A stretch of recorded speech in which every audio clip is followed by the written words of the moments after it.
Saúde e qualidade de vida são fatores muito explorados pela mídia em assuntos do cotidiano. Algumas pessoas tendem a pensar saúde como ausência de doença, outras como uma soma de fatores que levam ao bem-estar. A definição mais conhecida para a saúde é de um completo bem-estar físico, mental e social. Mas seria só isso? O tema de hoje é saúde.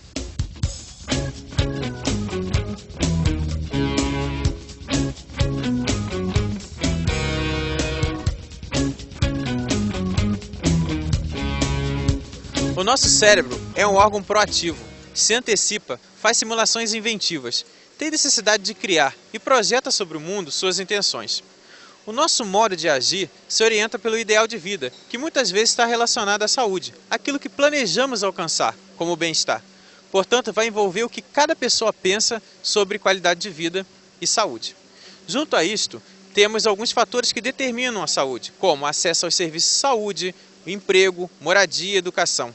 E você? O que você pensa sobre saúde? É a qualidade que você tem na sua vida para você poder exercer as suas atividades normais. A saúde é o meio das pessoas, né, se tratarem, poder reverter a situação, entendeu? Saúde é quando a gente tem paz e segurança, não tem preocupação sobre o sistema em que nós estamos vivendo. Eu acho que é o estado de espírito da gente, é um bem-estar físico e no nosso organismo mesmo. O termo saúde é fácil de ser falado e complexo de ser explicado. Acredita-se que seja uma condição em que o indivíduo seja capaz de realizar suas aspirações, satisfazer suas necessidades e mudar ou enfrentar o ambiente. A saúde é uma necessidade, ou seja, ela é vista como um recurso para a vida, um conceito que dá uma ênfase nos recursos sociais e também os recursos pessoais de cada um. Não pode ser vista apenas como ausência de doença. No programa de hoje, nós temos como entrevistados o professor Dr. Jones Alberto de Almeida, sociólogo, especialista em filosofia e médico, doutor na área de ciências humanas. E também a professora doutora Geilza Soraya Cavalcante Valente, do mestrado acadêmico interdisciplinar em Ciências do Cuidado e Saúde da Universidade Federal Fluminense. Ela é especialista em educação e formação para a área da saúde. Saúde e qualidade de vida são temas relacionados à saúde. Logo, contribui para a melhoria da qualidade de vida. Isso porque a pessoa saudável dispõe de energia e motivação. Logo, para o indivíduo ter saúde e, consequentemente, qualidade de vida, ele precisa de algumas condições, alguns fatores, como paz, renda, moradia, educação, alimentação e justiça social. Então, eu trago assim, a primeira pergunta para o professor Jones. A gente sabe que o brasileiro hoje tem essa visão muito forte da ausência de doença, né? Primeiro eu gostaria de, antes, agradecer a presença de vocês aqui no nosso programa. E para a gente, nesse programa sobre saúde, acho que não teriam pessoas mais qualificadas para estar aqui para falar desse tema hoje para a população. E aí, como eu estava dizendo, a gente sabe que o brasileiro ele tem aí esse conceito de saúde um pouco ainda falho, né? Digamos assim. Como os senhores percebem a construção desse conceito de saúde no atendimento dos pacientes de vocês? Bem, boa tarde para todos. A questão da saúde é uma questão tão complexa e tão séria que a gente poderia dizer que a saúde é séria demais para ficar só na mão dos médicos. A gente deveria ter a participação de toda a sociedade para discutir qual é o projeto de saúde que nós queremos. Existem já toda uma parte teórica desenvolvida nas conferências internacionais de saúde, principalmente desde a conferência de Alma-Ata, na antiga União Soviética, e nós, hoje em dia, temos também assim, uma série de material produzido aqui internamente por nós, né, por outros cientistas e pesquisadores, mas o importante é que essa discussão sobre a saúde não seja restrita aos médicos, enfermeiros e pessoas que transitam com aquilo que a gente chama do atendimento imediato da questão da saúde. E para que isso ocorra, é preciso que outros setores da sociedade também participem. E, principalmente, que a gente vá perguntar às pessoas que estão sendo atendidas, aos próprios pacientes, que modelo de saúde é esse que eles querem. Então, hoje, na nossa cidade mesmo, a gente poderia fazer o início dessa pesquisa. A gente poderia ali na emergência do hospital, né? de qualquer hospital, e perguntar para os pacientes se aquilo ali é alguma coisa que ele reconhece como atendimento à saúde. A gente poderia, nos postos de saúde, perguntar se ali está havendo esse atendimento básico. E nós poderíamos fazer uma grande discussão, uma discussão coletiva, né, de perguntar aos intelectuais, aos operários, a todas as pessoas de todas as classes sociais e indagar que saúde é essa que nós desejamos. A gente poderia resgatar, então, os preceitos da nossa reforma sanitária, digamos assim, né, da conferência, que a gente fez isso. Existe toda uma discussão, mas muito a nível formal. Eu diria que isso pertence a uma discussão assim, importante, necessária, mas uma discussão acadêmica de gabinete. A gente precisa trazer essa discussão para as ruas, a gente precisa trazer para a sociedade de uma forma geral. E essa discussão é que vai amadurecer essa questão da saúde. Professora Geilza, fazer alguns comentários. Então, boa tarde a todos. Gostaria de agradecer pelo convite, né, para participar do programa. E eu concordo com o professor Jones quando ele fala que existe uma necessidade premente em saber qual é a percepção da própria população sobre o serviço que nós estamos prestando a ela, né? Muitas vezes, dentro da própria academia, nós planejamos, estudamos, fazemos pesquisas, trabalhos com nossos alunos, que seriam extremamente significativos se postos totalmente em prática, né, professor? E que muitas vezes fica na teoria. Então, é preciso que nós nos acostumemos a colocar em prática o resultado da pesquisa que nós fazemos, devolver para a população o resultado dessas pesquisas, para o bem do cuidado da própria população, e testar, através das respostas da população, se isso se efetiva de fato. Mas, professora, olha só, já aproveitando que a senhora já está aí com o microfone, será que as pessoas sabem o que é qualidade de vida? E no mundo agitado de hoje, essa correria, como que a senhora vê essa concepção das pessoas sobre saúde? Pois é, essa é uma pergunta muito pertinente, né, a ser feita nos dias de hoje. Com o ritmo de vida acelerado que nós levamos, com as exigências que o mundo nos impõe, muitas vezes nós consideramos que qualidade de vida é estar realizado no trabalho, é receber uma boa remuneração, é ter acesso, né, a bens de consumo. Na verdade, a tendência do mundo atual é que a gente passe a deturpar os valores, né, e pensar que qualidade de vida está na forma como está estruturado financeiramente, né, o nosso mundo. E muitas vezes acabam também verticalizando, ou seja, transformando em uma visão mercadológica a saúde, né? Certamente. Então, muitas vezes as pessoas também nos questionam, né, nos corredores dos serviços de saúde. Por que eu não tenho um acesso direto à saúde quando eu não tenho plano de saúde? Mas será que todas as pessoas que têm plano de saúde pois também têm acesso, como e eles imaginam? As pessoas, e por outro lado, as pessoas que têm o plano de saúde, e eu que lido muito com idosos, muitas vezes me deparo com esse questionamento deles, porque eles pagam um valor alto, né?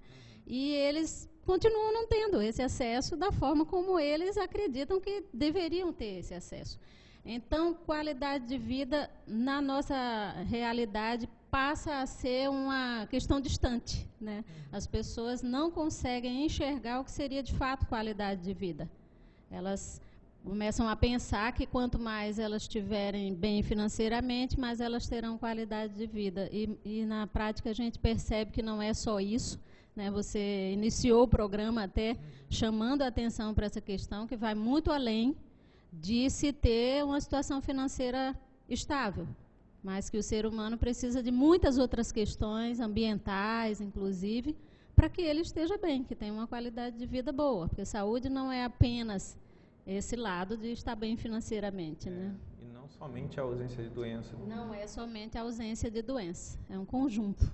Mas, Jones, eu queria que o professor Jones falasse um pouco, sucintamente, sobre a visão no atendimento, como você percebe, como que as pessoas pensam em saúde, como ausência de doença, como uma mercadoria, como que você percebe na sua prática? Assim? O que acontece é que você, hoje no Brasil, você pensa em termos de saúde vinculado aos sistemas atuais, Então, por exemplo, 75% da população brasileira tem atendimento pelo SUS e 25% tem plano de saúde privado. Dependendo, né? Em São Paulo, por exemplo, dizem que é 40%. Mas isso, a participação disso é porque 80% desses planos de saúde são plano empresa. Então, se você for fazer uma análise mais detalhada, você vê que o próprio brasileiro, ele não compra o plano de saúde, ele adquire o plano através do fato dele ser um empregado de uma grande empresa, ou de uma empresa que investe nessa área de saúde, né? Mas acho que a questão que você está colocando é uma questão mais ampla. Eu acho, por exemplo, vou devolver essa resposta para você com outras perguntas. Como é que a gente pode ter saúde se a gente não tem educação? Como é que a gente pode ter saúde se a gente tem uma desigualdade social ainda muito prevalecente nesse país? Como é que a gente pode ter saúde que, mesmo sabendo de que você tem a saúde universalizada através do SUS, você entra dentro de uma emergência de um hospital público e tem mais guarda do que enfermeiro? Então, essas questões que precisam ser repensadas. O próprio médico, quando entra dentro do hospital, entra pelos fundos, porque isso virou uma prática. Aqui mesmo em Niterói nós temos isso. Você não entra pela frente do hospital, você tem que se identificar como se fosse um bandido lá atrás do hospital e entra pela periferia do hospital. E eu já vi dentro de hospitais pessoas que levaram um idoso, por exemplo, a professora tem essa experiência com idoso, levaram um idoso e vê que a pessoa está ali a meia hora, 40 minutos, dentro da emergência já, aguardando que alguém venha atender. E passa o médico, e passa a enfermeira, e passa o funcionário, e passam as outras pessoas, e ninguém fala nada. E a pessoa entra numa crise, começa a gritar, vira um escândalo, e aí a gente para, mas que atendimento é esse? Isso que o professor Jones coloca é muito importante, porque esse programa eu acho que é especial, porque o Espaço Aberto para a Saúde, ele tentou levar até a população conhecimento da academia, através de informações simples que deem para ser entendidas e aplicadas no cotidiano. E esse programa é diferente porque nós fomos até a rua perguntar às pessoas o que elas gostariam de saber sobre saúde e, na verdade, elas fazem perguntas sobre doenças, né? Que a gente vai ver no quadro de agora, que vem na cabeça do povo. Eu gostaria de saber por que a saúde é tão debilitada em nosso país. A meu ver, nós ainda carecemos de muito mais educação para que a população passe a compreender o que é saúde de fato e que a população passe a reivindicar melhorias no seu atendimento, mas também, principalmente, que a população tenha conhecimentos de como preservar a sua própria saúde. Porque talvez pela carência que nós ainda temos de uma educação mais aprimorada, né, em questões de saúde, a população ela só se dedica a procurar atendimento quando ela já está doente. Então, essa é uma questão que precisamos mesmo discutir. Achei muito interessante o seu questionamento, porque, na verdade, essa é uma situação que nós vivemos em decorrência da nossa própria prática, né? Nós não preservamos a nossa própria saúde. Em decorrência disso, a população só procura assistência quando já está doente. Esse é o grande questionamento, porque a gente fica pensando, eu, enquanto professor de saúde coletiva, por que a gente tem um sistema todo organizado que é para visar o atendimento básico de prevenção e promoção, quando a população tem uma visão voltada para a doença? Aí entra como o Jones coloca, que a gente tem que ter uma visão mais ampla de cunho social da situação da saúde no Brasil, né? Jones vai acrescentar alguma coisa para essa pergunta? Eu queria só acrescentar o seguinte, que grande parte desse processo de educação não depende apenas dos gestores diretos, que no caso seriam médicos e enfermeiros, mas esse grande processo de educação depende também de uma gestão democrática, pública, em que o gestor público se abra para a comunidade para ouvir, promovendo situações em que as pessoas possam se manifestar e que sejam efetivamente ouvidas e não como massa de manobra em época de pré-eleição. Participação social, né, da sociedade aí. Agora vamos a uma segunda pergunta. Eu gostaria de saber, no caso da pessoa que tem pressão alta, que é assim no caso, né, se a bebida alcoólica influencia assim, negativamente em alguma coisa. Bem, Flávio, aumenta a PA, sim. As diretrizes de hipertensão arterial da Sociedade Brasileira de Cardiologia tem pesquisa mostrando que aumenta a pressão e principalmente quando a ingestão de bebida alcoólica é fora das refeições. Isso tem a ver com a quantidade de etanol circulante dentro do nosso sangue.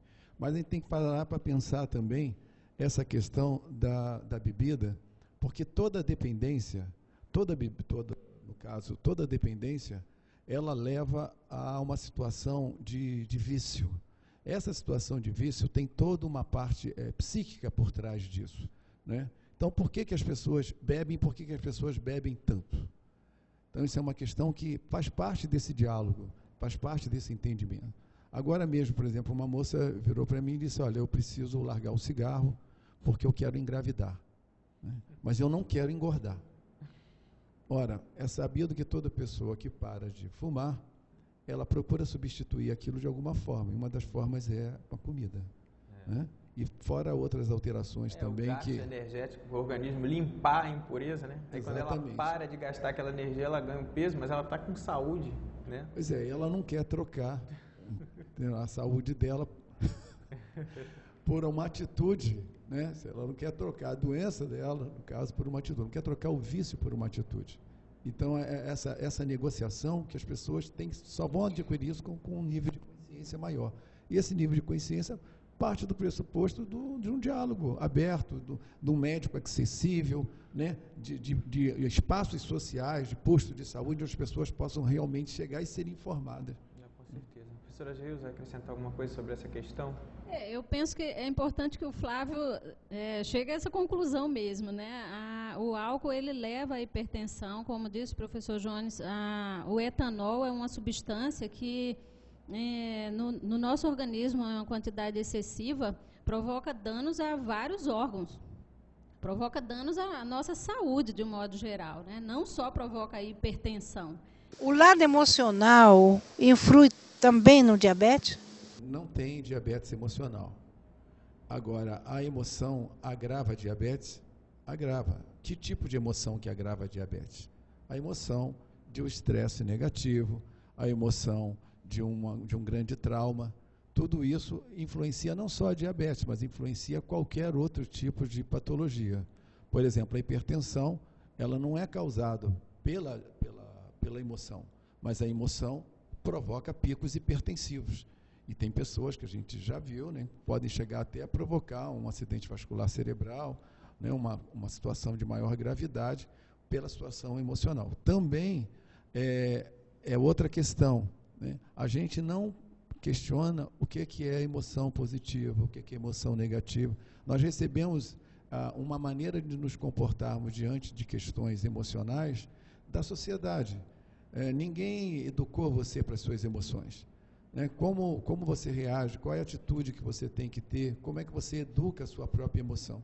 Isso é uma questão moderna, uma questão recente, e a gente sabe que quando você está doente, né, que você resolve começar a pensar nessas questões, fica mais difícil. Seria bom que a gente começasse a pensar isso antes de ficar doente. Por isso que saúde não é questão só de doença, né? Saúde é uma questão de... Saúde envolve arte, saúde envolve, sabe, um olhar sobre o mundo, sabe, uma generosidade, uma solidariedade, né? Envolve uma série de outros valores que a gente precisa cultivar e desenvolver. Mas enquanto a gente estiver na barbárie, né, enquanto a gente estiver numa sociedade altamente violenta, agressiva, né, vai ser você, né, perguntando sobre isso. Mas a maior parte das pessoas simplesmente estão sofrendo essa ação da mesma maneira que acham que é natural você ser atropelado. Né? Não é natural isso, isso é uma coisa organizada. A sociedade, não existe nada de natural na sociedade. Tudo é construído por alguém com algum objetivo. E a gente vive muito hoje essa banalização, né, dessas coisas, dos sentimentos, da morte do outro, do acidente, como o senhor coloca. E aí, professora Geilza, até lembro um pouco do que a senhora falou sobre essa coisa do dinheiro, né? Eu poderia fazer um comentário assim, dessa coisa da pessoa esquecer da saúde, né, e buscar cada vez mais ter dinheiro nessa questão. Diabetes pode ser emocional? Pode acrescentar mais alguma coisa? Eu gostaria de acrescentar, até para enfatizar, como é que é o nome da moça? Marli. Para Marli, que a diabetes, ela não é emocional, né, puramente. Como disse o professor Jones, as emoções, tanto positivas quanto negativas, elas podem desencadear esse processo de doença, mas desde que a pessoa tenha propensão a ser diabética. Sim, né? São uma série de fatores, né? É. Essas doenças crônicas, como a gente já viu até em outros programas anteriores, são uma série de fatores. A hipertensão, por exemplo, você pode ver como uma síndrome, né? Tem várias coisas. E aí, como o professor Jones coloca, um potencial, né, que seria a emoção, assim como a diabetes, como popularmente o pessoal fala, descompensar, não seria isso? Então, quando você apresenta um diagnóstico de diabetes, essa doença não surgiu apenas do fator emocional. Você já tinha propensão a isso, né? Se for pesquisar na sua família, outras pessoas têm ou já tiveram a possibilidade de desenvolver a doença. Então, isso está ligado a um fator genético, né? Que é familiar e que numa situação que também é ambiental, então numa situação de emoção ela aflora. Agora, com relação a outra pergunta que você fez, né, retornando à questão do fator financeiro, na correria, né, do dia a dia que nós vivemos, principalmente nós que vivemos nos grandes centros, prioriza-se muito o ter. Né? Nós corremos a cada dia para conquistar mais e mais coisas, bens, priorizamos muito a questão financeira, infelizmente, em detrimento da nossa qualidade de vida para uma vida saudável. Né?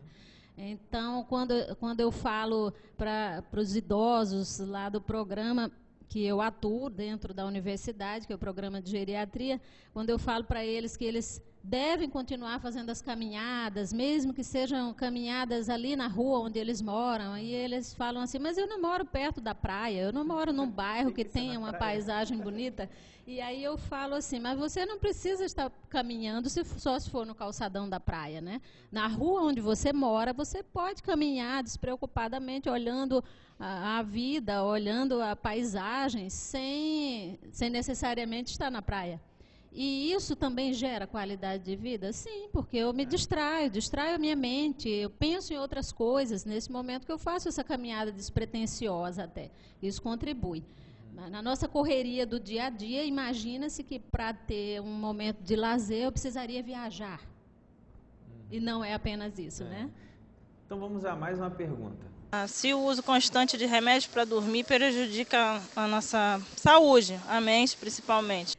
Glauce, tomar remédio para dormir faz mal à saúde, dependendo da forma como se toma o remédio para dormir. Porque se você toma o remédio para dormir, sob orientação, se você tem uma prescrição para isso, se você toma na dosagem correta, durante o período correto, né, sob orientação, isso certamente te auxiliará nesse momento que você esteja necessitando desse medicamento. Agora, quando essa questão passa a fazer parte da sua vida de forma descontrolada, da mesma forma que o uso de drogas, de bebida alcoólica, passa a fazer parte da vida da pessoa de forma descontrolada, e ela se torna dependente, né, porque a medicação para dormir ela é psicotrópica. E ela gera uma dependência. E a pessoa pode ficar viciada em tomar medicação para dormir. Se for dessa maneira, gera problemas para a saúde, sim. Mas se tiver um controle, orientação e for num período adequado, sem exageros, não necessariamente vai levar a problemas para a saúde. Agora, professor Jones, por favor.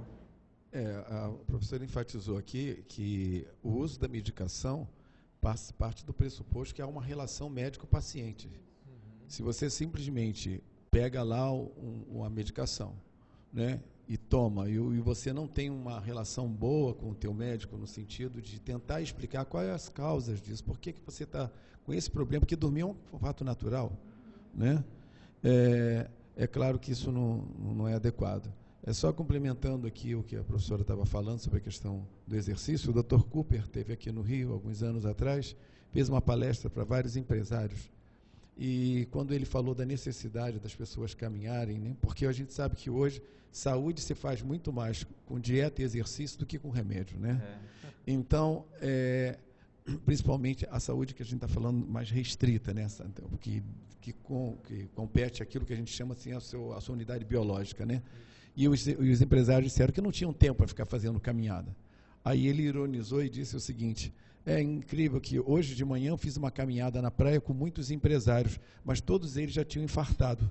Depois que vocês infartam, vocês arrumam tempo para poder fazer caminhada, né? E antes não tem tempo, né? E isso que o professor Jones coloca é muito importante, que a gente em vários programas anteriores já vimos isso e falamos, reforçamos, e que hoje, você tendo uma dieta adequada, boas horas de sono, né, e não utilizando drogas, sejam elas lícitas e ilícitas, a pessoa pode manter a sua saúde, claro, também através da caminhada, como deu o exemplo agora o professor Jones.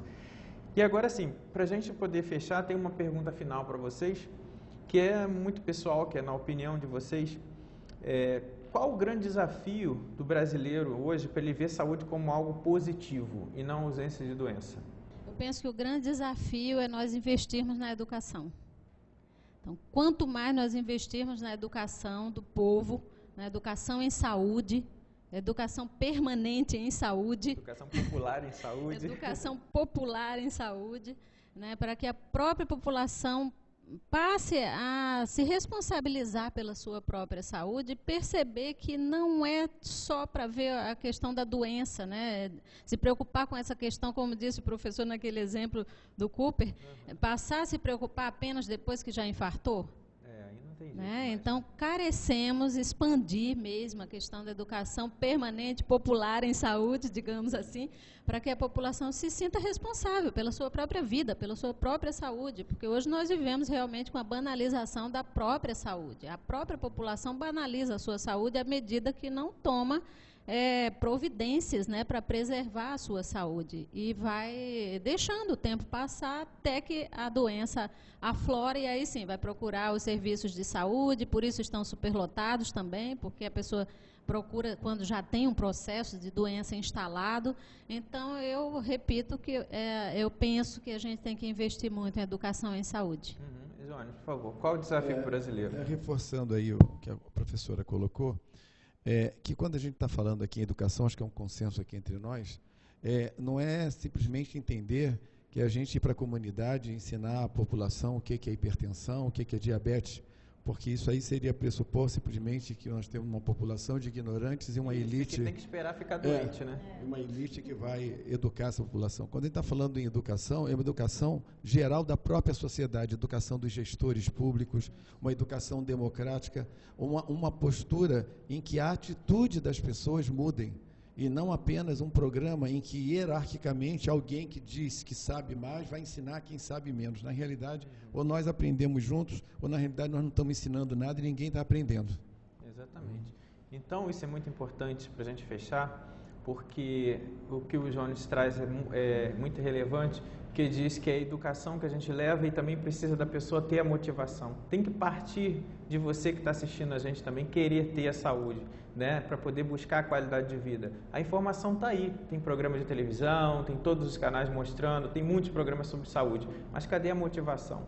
Então, a gente hoje falou sobre o termo saúde, né, nós tivemos os convidados, os professores doutores Geilza e Jones, e a gente abordou que o termo saúde ele pode ter vários significados, e que é muito importante que as pessoas entendam que saúde não é somente a ausência de doença, e também múltiplos fatores envolvidos. E assim como também o fator psicológico, como a gente viu com os entrevistados hoje.